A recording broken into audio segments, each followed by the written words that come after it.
Medine, Medine, gönlüm sana akar. Hasretin içimde gece gündüz yanar. Medine, Medine, nur dolu diyar.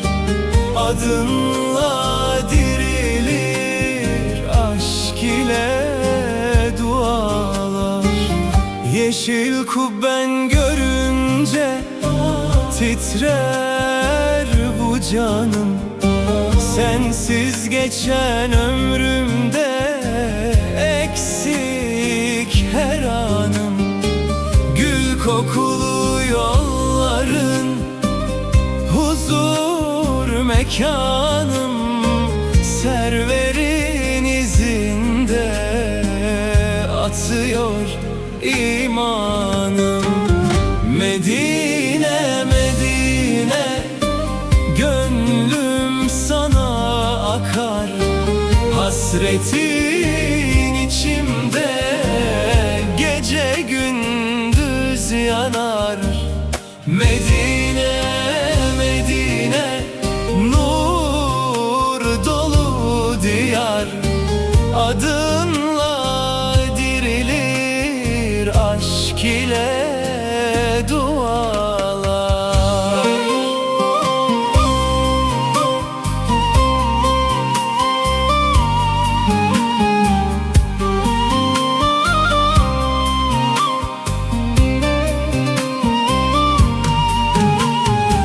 Salavat sesleri yükselir semaya.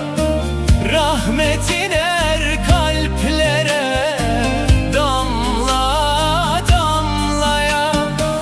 Bir gün varsam yeter kutlu toprağına. Canımı adarım o güzel diyara. Lebbeyk diye çağırır içimdeki sevda. Gözyaşım karışır en güzel duada. Mescid-i Nebevi düşer her rüyama. Yol ver ya Rabbi kutlu Medine'ye. Medine, Medine, aşkın içimde. Adın bir nur gibi doğar dilimde. Medine, Medine, canım feda sana.